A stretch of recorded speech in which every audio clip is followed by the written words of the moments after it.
Hello dear students, welcome to current affairs and general knowledge series. आज के इस video में हमने जो टॉपिक को लिया है वह बहुत ही इंपॉर्टेंट टॉपिक है। पिछले कुछ महीनों से आपने सुना होगा बिहार का विधानसभा इलेक्शन। तो आज का हमारा जो टॉपिक है जिसके ऊपर हमने वीडियो बनाया वह टॉपिक का नाम है Bihar legislative assembly election, Bihar का विधानसभा चुनाव।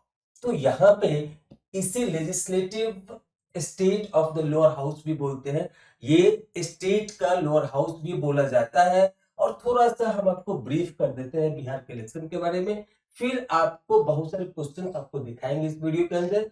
तो यहाँ पे as per the election commission जो भी वहां पे अनाउंसमेंट हुआ था as per the given schedule in the last month of October, तो उसके अनुसार बिहार का इलेक्शन 2 फेज में यानी 2 चरण में होना है। तो एक चरण ऑलरेडी फर्स्ट फेज का वोट हो चुका है, दैट वाज 6 नवंबर 2025, और दूसरे चरण का मतदान होना है 11 नवंबर 2025, और उसके बाद पूरे राज्य का विधानसभा का जो रिजल्ट है वो घोषित किया जाएगा 14 नवंबर 2025।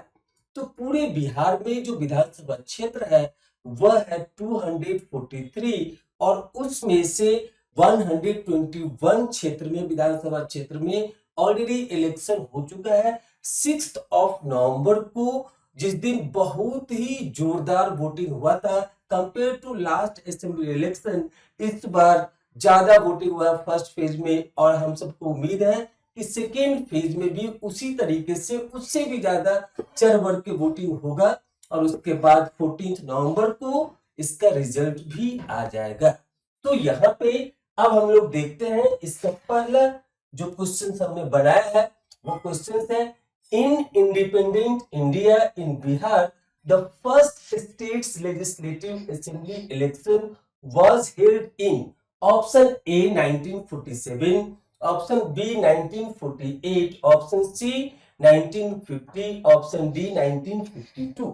तो यहाँ पे इस क्वेश्चन में पूछा गया कि स्वतंत्र भारत में बिहार में first state legislative assembly election कब हुआ था। तो बच्चों इसका राइट आंसर है, पहली बार आजाद भारत में बिहार में जो first state legislative assembly election हुआ था वो हुआ था 1952 में। कब हुआ था? The first state legislative assembly election was held in the year of 1952. So option D is the right answer for this question. अब देखते हैं नेक्स्ट। सो नेक्स्ट यहाँ पे during the 1952 election in Bihar the total membership of the legislative assembly were fill in the blanks including one nominated member. Option A 330, option B 331, option C 223, option D 243। तो बच्चों यहाँ पे पूछा गया है कि 1952 के इलेक्शन में जो पहला इलेक्शन था असेंबली इलेक्शन बिहार का, उस समय बिहार और झारखंड एक ही था। तो उस समय में लेजिस्लेटिव असेंबली के कितने मेंबर होते थे वह आपको बताना है, जिसमें एक member including one nominated member होता था। तो यहाँ पे मैं आपकी जानकारी के लिए बता दूं कि जब बिहार का विभाजन नहीं हुआ था, जब बिहार झारखंड सेपरेट नहीं हुआ था, उस समय में जो total number of legislative assembly का सीट्स था वो था 330 elected members and 1 is nominated member. तो यहाँ पे इसमें क्या है, 330 is the elected members and one is nominated member. One is nominated member. और बच्चों मैं यहाँ पे आपको जानकारी के लिए बता दूं कि 1957 में जब नेक्स्ट इलेक्शन हुआ तो यह सीट जो 331 था वह रिड्यूस हो गया as per the state boundaries. तो वहां पे हो सकता है उसमें जो बाउंड्री था बिहार राज्य का, उसके साथ कुछ डिस्प्यूट रहा होगा, फिर उसके बाद कुछ पोर्शन दूसरे स्टेट में चले गए होंगे, उसके कारण जो बिहार लेजिस्लेटिव असेंबली का नंबर ऑफ सीट्स है वो रिड्यूस हुआ था 1957 के इलेक्शन में, और वहां पे उस समय में यह रिड्यूस होकर के हो गया था 324 was the elected member and one member was the nominated member. So later stage it was 325. तो आपको एग्जाम में क्या पूछा जा रहा है यह ज्यादा इंपॉर्टेंट होता है। अगर सिंपली यहाँ पे ईयर हमने मेंशन कर दिया इसीलिए इसका आंसर होगा 331। अदरवाइज उसके बाद वाले कंसेक्यूटिव इलेक्शंस में ये रिड्यूस हो गया था और कितना हुआ था 324 was the elected members and one member was the nominated member, so total was 325 for अखंड बिहार। जब बिहार का विभाजन नहीं हुआ था झारखंड की तरह, मतलब बिहार झारखंड जब दोनों अलग नहीं हुए थे उस समय की बात मैं बता रहा हूं। अब नेक्स्ट है, so next है after the partition of Bihar the total number of members in Bihar Legislative Assembly is option A 224, option B 230, option C 243, option D 250। तो बच्चों मैं यहाँ पे बता दूं कि जब बिहार का जब विभाजन हुआ, मतलब जब बिहार से झारखंड अलग हुआ, उसके बाद जो नंबर ऑफ सीट्स है वो भी डिवाइड होता है as per the population, as per the area. तो यहाँ पे जो बिहार में लेजिस्लेटिव असेंबली के मेंबर्स या फिर टोटल काउंट जो बच गया वो बचा 243। So that option C is the right answer. और ये पूरे के पूरे इलेक्टेड मेंबर्स हैं, यह भी पूरा इंपॉर्टेंट पॉइंट है यहाँ पे, ये पूरे के पूरे इलेक्टेड मेंबर्स हैं। हमने शुरुआती इंट्रोडक्शन में भी आपको बताया था कि बिहार में 243 विधानसभा क्षेत्र है। तो इसका मतलब है कि हर एक क्षेत्र से एक मेंबर ऑफ लेजिस्लेटिव असेंबली चुन के आते हैं, इलेक्ट होके आते हैं। इसका मतलब 243 टोटल इलेक्टेड मेंबर्स हैं, इसमें कोई भी नॉमिनेटेड मेंबर्स नहीं है, यह भी आपको ध्यान में रखना चाहिए। और 243 में फर्स्ट पेज में और ऑलरेडी यहाँ पे 121 मेंबर्स का 121 सीट्स पे, या फिर आप ये बोल सकते हैं कि विधानसभा क्षेत्र में ऑलरेडी वोटिंग हो चुका है फर्स्ट फेज में। फर्स्ट पेज कब हुआ था? फर्स्ट पेज हुआ था 6 नवंबर 2025। और जो रिमेनिंग 122 सीट्स बचे हैं उनका सेकेंड फेज में होना है, सेकेंड फेज में इलेक्शन होना है। कब? तो ये होना है आपको 11 नवंबर 2025। सो टोटल मिलकर के हो गया 243। तो अगर पूछा जाए एग्जाम में कि बिहार में विधानसभा का कितना क्षेत्र है, तो यहाँ पे 243 विधानसभा क्षेत्र में पूरे बिहार को विभाजित किया गया है। मतलब इतने यहाँ पे विधानसभा का क्षेत्र है, हर एक क्षेत्र से एक मेंबर चुने जाते हैं, इसलिए 243 टोटल मेंबर्स होगा। Next is in 2025 Bihar will be completing fill in the blanks edition of the Bihar Assembly election। तो बच्चों मैं यहाँ पे आपको बता दूं कि 2020 में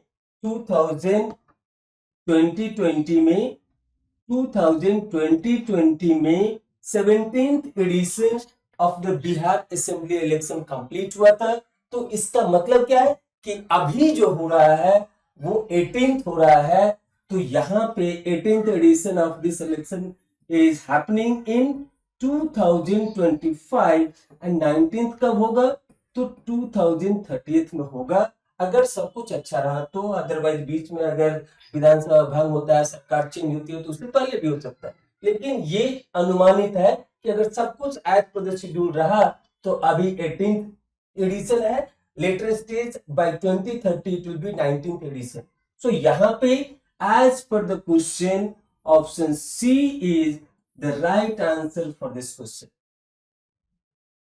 Next is, in the Bihar Legislative Assembly election, a political party or alliance must have a minimum of fill in the blank seats for the formation of the government or to achieve the majority. So option A is given 120, option B is given 122, option C is given 125, option D is given 127. यहाँ पे इस question में पूछा गया है कि किसी भी पार्टी को या अलायंस को कितना मिनिमम सीट होना चाहिए ताकि वह मेजोरिटी को अचीव कर सके और फिर वह सरकार को गठन कर सके, सरकार का गठन कर सके। यह इस क्वेश्चन में पूछा गया है।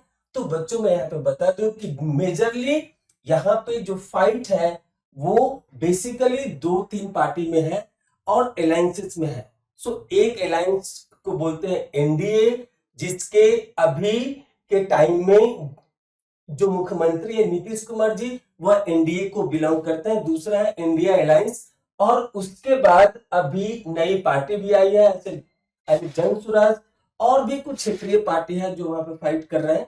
तो यहाँ पे जिनको मेजोरिटी मिलता है वही अपनी सरकार बना सकते हैं, अपने मुख्यमंत्री बना सकते हैं, अपने नेता को चुन सकते हैं। तो इस क्वेश्चन के अकॉर्डिंग पूछा गया कि उसके लिए कितना होना चाहिए। तो टोटल कितना है? तो टोटल है हमारे पास 243। इसका 50% या मोर देन 50%। तो अगर इसको आप डिवाइड बाय 2 करेंगे तो यहां पे मिलेगा आपको 121.5। अगर आप इसको डिवाइड करेंगे तो आपको मिलेगा 121.5। और यहां पे जब भी कुछ होता है तो ये एक इंटीजर में होना चाहिए, कंप्लीट इंटीजर में होना चाहिए, क्योंकि आधा आदमी नहीं हो सकता। या तो वहां पे जो भी इलेक्टेड मेंबर्स हैं वो मेंबर होंगे या नहीं होंगे, आधा अधूरा मेंबर नहीं होता है। तो इसीलिए यहाँ पे मोर देन 50% को अचीव करने के लिए जो नेक्स्ट इंटीजर है वो क्या है? तो 122।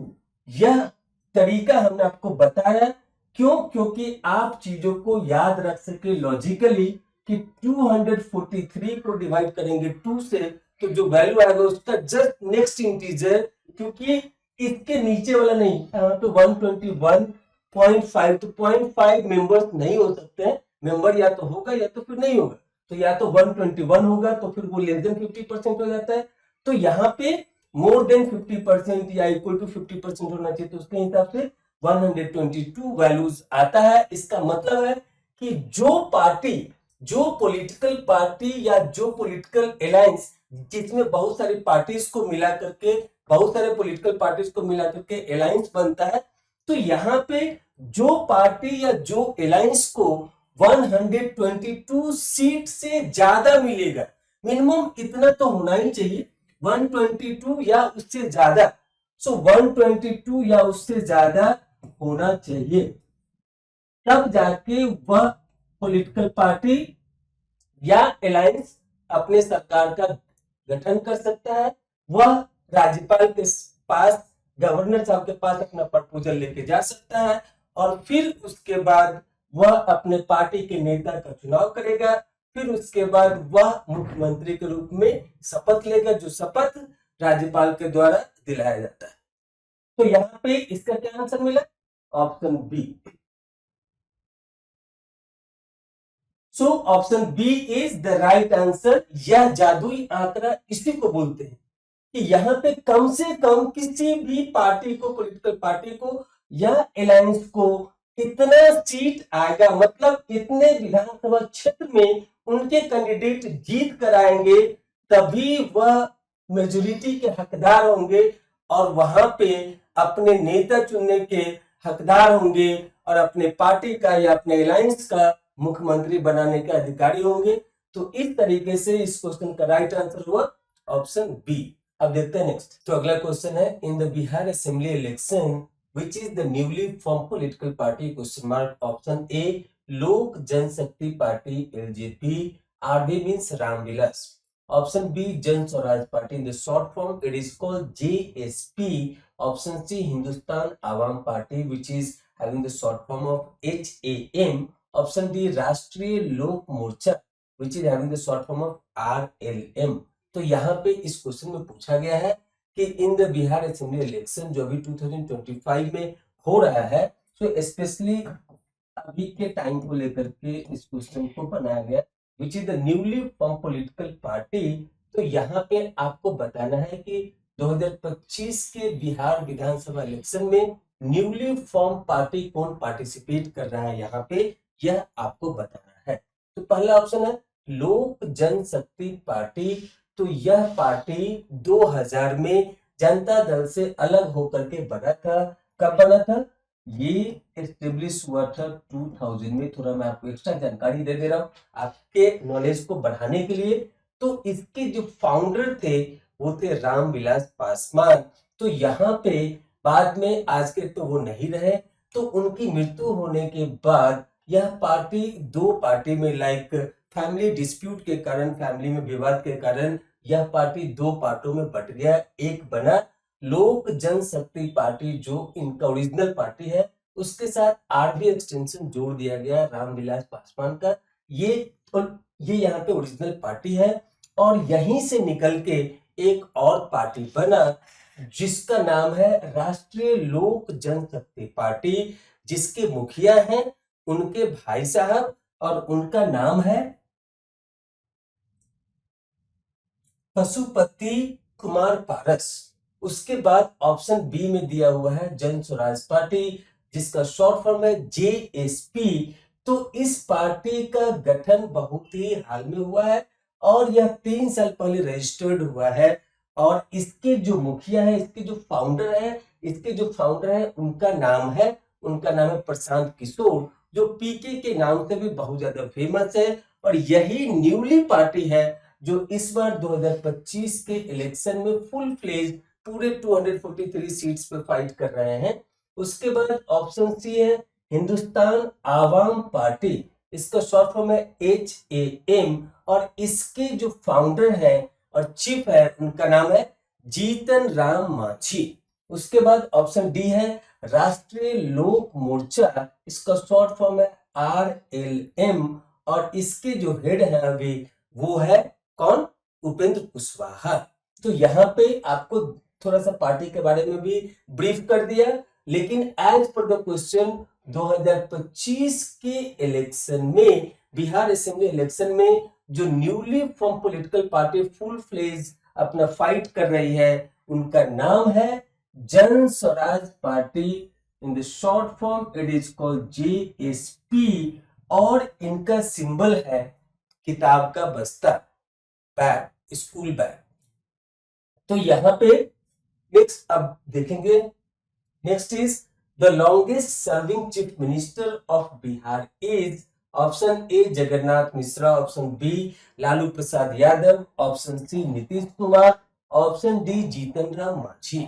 तो बच्चों यहाँ पे मैं आपको बताना चाह रहा हूँ कि बिहार में जो सबसे ज्यादा समय तक as a chief minister service दिया है, उनका नाम है नीतीश कुमार, जो अभी वर्तमान में भी मुख्यमंत्री हैं। 14 नवंबर को जब रिजल्ट आएगा उसके आधार पे कौन नया मुख्यमंत्री होगा वो तो समय बताए। तो यहाँ पे नीतीश कुमार सबसे ज्यादा समय तक चीफ मिनिस्टर ऑफ बिहार के रूप में सर्विस दिए हैं और सबसे ज्यादा बार मुख्यमंत्री पद के लिए शपथ भी लिए हैं।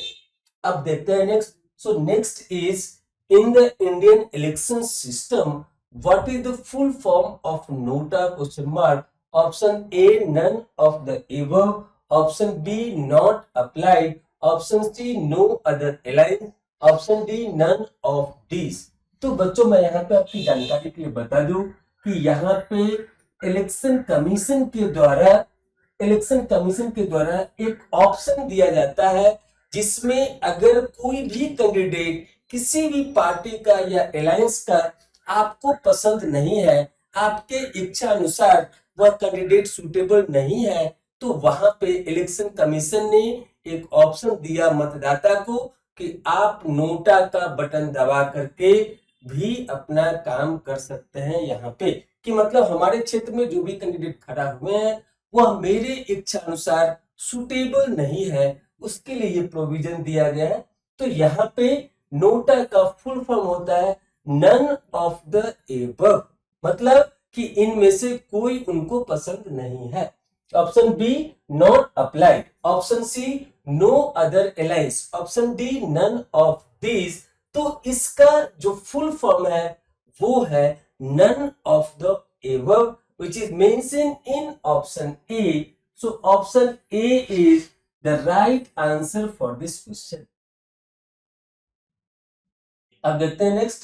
सो next is after the independence of India who was the first governor of Bihar? Question mark. Option A Shri Jairam Das Daulatram, option B Madhav Shri Hari Aney, option C R R Diwakar, option D Zakir Hussain.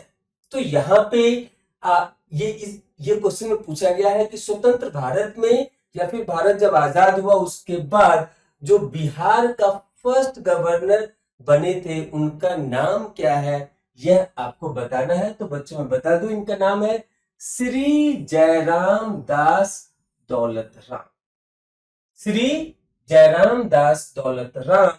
और इनका जो होम स्टेट था वो है महाराष्ट्र। तो इसके बाद बाकी के भी गवर्नर रहे हैं, लेकिन फर्स्ट के रूप में Shri Jairam Das Daulatram after independence of India he was the first governor of Bihar. Next है who is the present governor of Bihar? Question mark. Option A Lalji Tandon, option B Phagu Chauhan, option C Rajendra Arlekar, option D Arif Mohammad Khan. तो अगर आप कॉम्पिटिटिव एग्जाम की तैयारी करते हैं और बिहार का इलेक्शन अभी सुर्खियों में है, तो यहाँ से संबंधित कुछ क्वेश्चंस पूछे जा सकते हैं। उसमें यह भी एक पॉसिबल क्वेश्चन बन सकता है कि अभी वहां के वर्तमान में प्रेजेंट गवर्नर ऑफ बिहार कौन है। तो आज ये वीडियो बन रहा है और फिर ये रिलीज होगा। सो अभी आज का डेट है हमारा, आज का डेट है 9 नवंबर 2025 और यह वीडियो रिलीज होगा 10 नवंबर 2025। तो उसके अनुसार, क्योंकि यहाँ पे कभी भी कुछ भी हो सकता है, तो इसलिए हमने डेट को मेंशन कर दिया है कि इस डेट के अकॉर्डिंग जब ये वीडियो शूटिंग हो रहा है उस समय भी, और जब कल ये रिलीज होगा तो उसके हिसाब से भी कल के डेट में अगर चेंज होगा तो मैं जरूर आपको बताऊंगा। अदरवाइज यह video as it is release होगा। तो उनका नाम है, प्रेजेंट गवर्नर ऑफ बिहार का नाम है आरिफ मोहम्मद खान। यह भी काफी चर्चा में रहते हैं, सुर्खियों में रहते हैं और आप इन्हें अच्छी तरीके से जानते भी होंगे। तो ये अभी प्रेजेंट गवर्नर ऑफ बिहार है।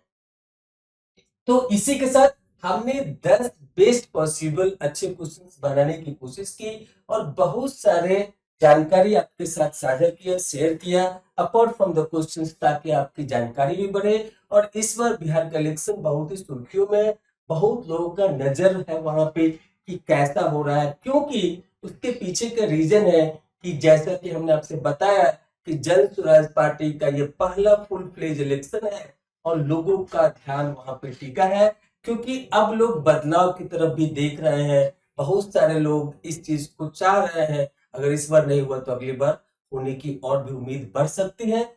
और बाकी त्रिशंकु लड़ाई है इस बार किसके बीच में? तो एनडीए अलायंस के बीच में और जो इंडिया का महागठबंधन है, और तीसरा ये जो जन स्वराज पार्टी है। तो हमारी तरफ से सभी पार्टियों को बहुत बहुत शुभकामना। हमें इंतजार रहेगा कि अगला हमारे प्रदेश के नए मुख्यमंत्री कौन बनते हैं, और उनको भी एडवांस में हमारी तरफ से बहुत बहुत शुभकामनाएं हैं। इसी के साथ हम आगे एक और question as per the trend लेकर के आते हैं, टेस्ट योरसेल्फ। टेस्ट योरसेल्फ में हमने क्वेश्चन को यहाँ पे ऑप्ट किया है। as per the official of the Election Commission of India, what is the full form of SIR? तो बच्चों मैं बता दूं कि पिछले कुछ महीनों से आप हमेशा SIR के बारे में सुनते होंगे, टीवी के माध्यम से, न्यूज़पेपर के माध्यम से। यह है क्या, इसी के बारे में हम आपको थोड़ा सा बताएंगे। फुल फॉर्म आपको बताना है। तो ये SIR के तहत ये अभी रिसेंटली बिहार में जो इलेक्शन हो रहा है, तो वहां पे भी SIR को इम्प्लीमेंट किया गया था। कारण क्या था कि जो भी बोगस वोटर थे वहां पे, उनको वहां से हटाया गया।